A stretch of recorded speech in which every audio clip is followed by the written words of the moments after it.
నమస్తే రమగారు. నమస్తే జయ. రమగారు, ఏదైనా రాజుల కథ చెప్తారా? శక్తిసింహుడు అని ఒక రాజుగారు ఉండేవాడు. ఆయనకి అత్యంత ప్రీతిపాత్రులు ఇద్దరు ఉండేవారట ఆ స్థానంలో. అందులో ఒకడు సూర్యవర్మ అనే ఒక సామంతరాజు. ఆయన చాలా గొప్పవాడు, చాలా ఇది అది ఏమిటో బోల్డన్ ఉండే. ఆయనకి సీమంతిని అనే ఒక పెళ్ళిడికి వచ్చిన సౌందర్యవతి అయిన కూతురు ఉండేది. అక్కడి నుంచి మన రాజుగారికి అత్యంత ప్రీతిపాత్రుడు ఇంకొకడు, ఇతను చంద్రగుప్తుడని రాజుగారి ప్రధాన అంగరక్షకుడు. అబ్బాయి చాలా మంచివాడు, చాలా చురుకైనవాడు. వాళ్ళ నాన్న తాతల కాలం నుంచి ఈ రాజ్యంలోనే ఉన్నారు వాళ్ళు. రాజుగారికి ఈ చంద్రగుప్తుడు అంటే మహా ఇష్టం.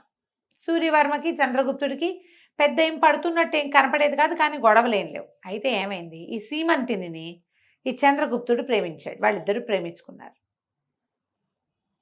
కొంతకాలం గడిచాక ఈ చంద్రగుప్తుడు ఏం చేశాడు, రాజుగారికి చెప్పాడు, నేను సూర్యవర్మ గారి కూతురుని ప్రేమిస్తున్నాను, ఆమె కూడా నన్ను ప్రేమిస్తోంది, వివాహం చేసుకోవాలనుకుంటున్నాం అని చెప్పేసరికి రాజుగారు అంటే మనం చాలా సంతోషించాడు. ఇద్దరు తనకు ఆప్తమిత్రుడు. వీడంటే చాలా ఇష్టం, కుర్రాడంటే. సూర్యవర్మ తన ఈడువాడు, తనకు చాలా ఇష్టడు.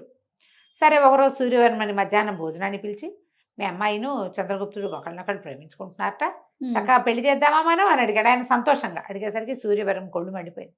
మొహం చెట్లిచ్చి, నేనేమో రాజవంశానికి చెందినవాడిని, వాడేమో ఉద్యోగి, మా పిల్ల వాడిని ప్రేమించడం నేను నమ్మను, అలాంటివేమీ జరగలేదు, వాడు మీకు ఏదో అబద్ధాలు చెప్పాడు, మీకు వాడి మీద ఉన్న ప్రీతిని ఎక్స్ప్లాయిట్ చేయాలని చూస్తున్నట్టున్నాడు, రాజవంశంలో చేరటానికి వాడు ఎత్తేస్తున్నాడు అన్నట్టుగా ఆయన అన్నాడు. అన్నాక ఈయన అన్నాడు, రాజుగారి శక్తిసింహుడు, నేను అట్లా అనుకోను, చంద్రగుప్తుడు నాతో అబద్ధం ఆడే సాహసం చేయడు, నువ్వు మీ అమ్మాయిని కనుక్కోమన్నాడు. సూర్యవర్మ గారు హుటాహుటిన వాళ్ళు ఊరు వెళ్ళిపోయి కూతుర్ని కేకలేసి అడిగాడు, ఏమిటమ్మాయి ఏమిటే సంగతి అంటే, ఆ అమ్మాయి ఏమో, అవును నేను చంద్రగుప్తుని ప్రేమిస్తాను, చంద్రగుప్తుని పెళ్లి చేసుకుంటా, లేకపోతే నేను పెళ్ళే చేసుకొని దిక్కుని చోటు చెప్పుకోను. ఆయన చాడా మడా కేకలేసాడు కూతురు. మన వంశం ఏంటి, వాడి వంశం ఏంటి, వాడు ఉద్యోగి, వాడిని పెళ్లి చేసుకోవటం ఏమిటి, బ్యాడ్ ఐడియా, వెరీ బ్యాడ్ అన్నాడు. ఏం చేస్తుంది ఆ పెళ్ళి, ఏం చేస్తుంది, ఓ రోజు ఉత్తరం రాసి వచ్చేస్తున్నా అని చెప్పేసి చంద్రగుప్తుడి ఇంటికి వెళ్ళిపోయింది. అక్కడ ఓ పురోహితుడు ఎవరు ఉన్నారు వాళ్ళ ఇంటి దగ్గర. ఆయన ఏం చేశాడు, చటుక్కుని వీళ్ళిద్దరికి చక్కగా ముహూర్తం చూసి పెళ్లి చేసేసాడు. పెళ్లి చేసేసుకున్నాక వీళ్ళిద్దరూ అడవికి వెళ్ళిపోయారు, ఇంకా ఊళ్ళో ఉండాల. రాజుగారు ట్రై చేసినా తాము పెళ్ళి అవ్వలేదు కదా, ఇంక ఇక్కడ ఉండకుండా అడవిలోకి వెళ్ళి కాపురం పెట్టుకున్నారు. ఆ అడవిలో ఏముంది, అక్కడ ఒక మాన్యం ఉంది. ఆ మాన్యాన్ని ఎప్పుడో ఏదో యుద్ధ సందర్భంలో ఈ చంద్రగుప్తుడికి మన రాజుగారు గిఫ్ట్ ఇచ్చాడు. అందులో అశోక చెట్లు ఉన్నటువంటి అడవి, అన్ని అశోకాలే. అక్కడ ఒక కుటీరం నిర్మించుకుని వాళ్ళిద్దరూ కులాసాగా ఉండటం మొదలుపెట్టారు. సూర్యవర్మ ఎప్పుడైతే తన కూతురు కనపడలేదో, ఎప్పుడైతే పెళ్ళి అయిపోయిందని వార్త వచ్చిందో, ఎప్పుడైతే వెళ్ళిపోయారనే విషయం అర్థమైపోయిందో, రేమని రాజుగారి దగ్గరకు వచ్చి, హాత్తేరి మా పిల్లని మీ వాడు లేవదీసిపోయాడు, నా పిల్లని నాకు అప్పచెప్పండి అనేసరికి రాజుగారికి ఏం చేయాలో తెలియదు. వాళ్ళిద్దరు ప్రేమించుకున్నారు, ఏమనాలి, ఏదో చూసి చూడనట్టు ఊరుకున్నాడు. ఎన్ని రోజులు గడిచినా సూర్యవర్మ గారు దాని మీద వదిలిపెట్టక, నువ్వు ఎలాగైనా సరే మా పిల్లని నాకు అప్పచెప్పాల్సిందేనని అంత చుట్టుపక్కల అన్ని చోట్ల గొడవ మొదలుపెట్టాడు. ఎక్కడా కుదరలా. సరే, ఒకరోజు ఏం చేశాడు, సభలో లేచి నిలబడి అందరి ముందు చెప్పాడు, మా అమ్మాయిని మా పిల్లకి ఇష్టం లేకుండానే అతను బలవంతంగా తీసుకెళ్ళిపోయాడు. ఏమన్నదని అబ్డక్షన్ అంటారు, ఎత్తుకుపోయారు, కిడ్నాప్ చేశాడు, ఎక్కడో తీసుకుపోయి అడవిలో పెట్టేసేసాడు, నా పిల్లని నాకు దక్కనకుండా చేశాడు, మా అమ్మాయిని నాకు వెతికించి ఇవ్వాల్సింది, వాడిని శిక్షించవలసిందే అని సభలో అడిగాడు. ఇప్పుడు కాదని అనలేడు రాజుగారు. నలుగురు ముందు అడిగినప్పుడు చూసి ఊరుకోవయ్యా అంటే మిగిలిన వాళ్ళు ఏమంటారంటే, ఎవరి పిల్లనైనా ఎవడైనా లేవ తీసుకుపోతే మేము ఒప్పుకోవాలా, అంతేగా, రాజే సపోర్ట్ చేస్తే ఎట్లా, సరే ఇంకేమీ చేయలేక, సరే కొంత సైన్యాన్ని ఇస్తాను, మీరే వెళ్ళి తెచ్చుకోండి అన్నాడు. తెచ్చుకోండి అంటే కొంతమంది ముందు సైన్యాన్ని పంపించారు. ముందు సైన్యం వెళ్ళేసరికి వాళ్ళలో ఒక్కడి కూడా ఈ చంద్రగుప్తుడి మీదకి వెళ్ళే ఇష్టము లేదు, ధైర్యము లేదు. వాళ్ళు కలిసి కాపురం చేస్తున్నారండి, మీ అమ్మాయి హాయిగానే ఉందని చెప్పారు. సూర్యవర్మ మళ్ళీ ఒప్పుకోవాలి. ఈసారి మళ్ళీ సైన్యాన్ని ఇవ్వండి, నేనే స్వయంగా వెళ్ళి వాడు అంతు చూస్తాను, వీళ్ళందరూ భయపడుతున్నారు వాడితో యుద్ధానికి, నాకేం భయం, నేను రాజవంశానికి చెందిన వాడిని, వీళ్ళందరూ వాళ్ళ కొలీగ్ కాబట్టి వాళ్ళు వెనక్కి తీశారన్నాడు. ఈసారి గుంపంతా పోయేసరికి ఇతనేం చేశాడు, ఎప్పుడైతే చాలామంది జనాలు వస్తున్నారో చంద్రగుప్తుడు ఈ అమ్మాయిని అడవిలో ఇంకో కొంచెం లోపలికి ఒక సేఫ్ ప్లేస్కి పంపించేశాడు. ఈ సీమంతిని పంపించేసి కుటీరంలో ఒక్కడే ఉన్నాడు. జనం అంతా వచ్చేసేసరికి ఇతను లోపల నుంచి బయటకు వచ్చాడు చంద్రగుప్తుడు. ఏంటండి మీకు శౌర్యం తక్కువైందా, ఇంత గుంపునేసుకొచ్చారేంటి, మీకు అంత సరదాగా ఉంటే యుద్ధం చేద్దాం రండి అని కత్తి తీసాడు. తీసేసరికల్లా ఈయనకి కత్తి యుద్ధం చేయడం ఇష్టం లేదు. నా పిల్లని నాకు అప్పచెప్పు, నీతో యుద్ధం చేయడానికి రాలేదు, నేను పిల్లని తీసుకెళ్ళడానికి వచ్చానంటే మిగిలిన వాళ్ళంతా అసహించుకున్నారు. ద్వంద్వ యుద్ధానికి పిలిచినప్పుడు నో చెప్పకూడదు. అతను ఓహో. పిలిచాడు కదా రండి యుద్ధం చేద్దామని. అసహ్యంగా పెట్టుకున్నారు వాళ్ళంతా మొహాలు, ఎవరికీ నచ్చల. సరే మా పిల్లని వెతుక్కురండి అన్నారు. లోపలికి వెళ్ళి అంతా వెతుక్కొచ్చారు. పిల్ల లేదు. పిల్ల లేదు. పిల్ల లేకపోతే ఈయన అన్నాడు సరే ఇంకేం చేస్తాం, మళ్ళీ వెనక్కి వెళ్ళిపోయారు. వెనక్కి వెళ్ళారు. వెనక్కి వెళ్ళిన తర్వాత మళ్ళీ రాజుగారి దగ్గరికి ఇంకోసారి వెళ్ళి అడిగాడు, మా అమ్మాయిని నాకు అప్పచెప్పాల్సిందే మీరండి. పిల్ల పెళ్లి చేసుకుని వాడితో కాపురం చేస్తున్న పిల్లని తెచ్చుకుని తను ఏం చేస్తాడు, ఒక ఈగో అనమాట. చాలా మందికి ఉంటుంది చూడు, అవును. పిల్లలు కాపురాలు చేస్తూ కడుపుతో ఉన్నా సరే ఆ అల్లుడిని చంపేయాలి, ఆ కూతుర్ని చంపేయాలి, అవే ఉద్దేశాలు ఉంటాయి. ఆ కాస్త అయిపోయాక ఇక మనం ఎందుకు, ఏం మిగులుతుంది పరువు, వాడితో కాపురం చేసిన పిల్లని తెచ్చుకుని వీళ్ళు ఏం చేస్తారు, చాలా మంది చేస్తారు చేయ.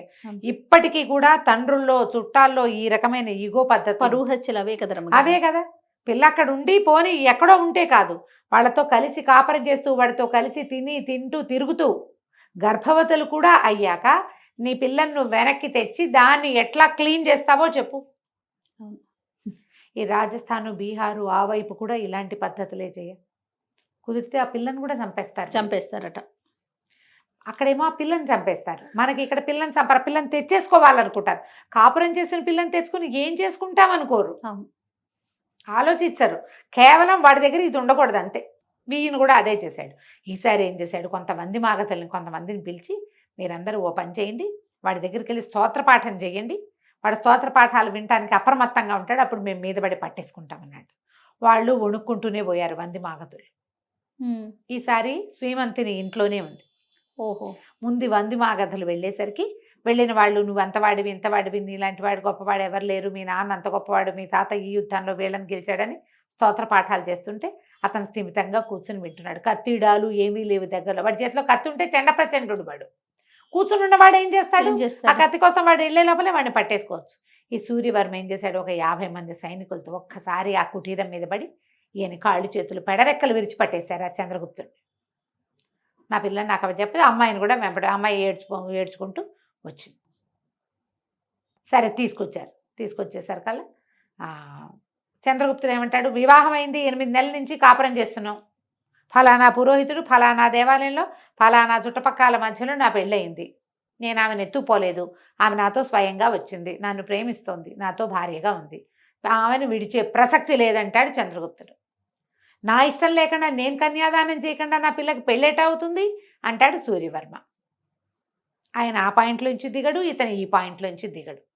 రాజుగారికి విసుగుబుట్టి చిచ్చి దిక్మాల్గోల, ఓ పని చేయండి, ఆకురాలు కాలం అంతా కూతురు సూర్యవర్మ దగ్గర ఉంటుంది, చిగురించి చెట్లు చిగురించి మళ్ళీ ఆకురాలే కాలం వచ్చేదాకా చంద్రగుప్తుడి దగ్గర ఉంచుకోవచ్చు.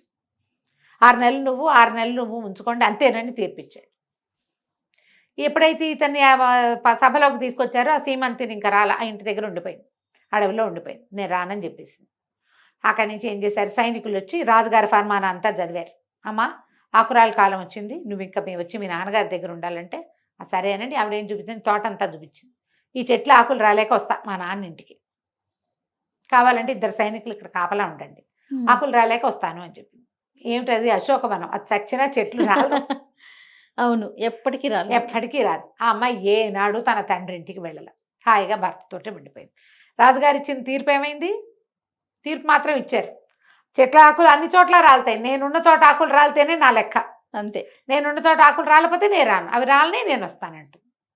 అస్సలు అశోకానికి ఆకులే రాలు, అందుకే అది అశోకవనం అయిందనమాట. ఎప్పటికీ ఆకులు రాలవు. కథ కంచికి మనం ఇంటికి. భలే ఉందండి. నమస్తే. నమస్తే జయ. సుమన్ టీవీలో మీ పర్సనల్ అండ్ బిజినెస్ ప్రమోషన్స్ కోసం కింది నెంబర్కి కాంటాక్ట్ చేయండి.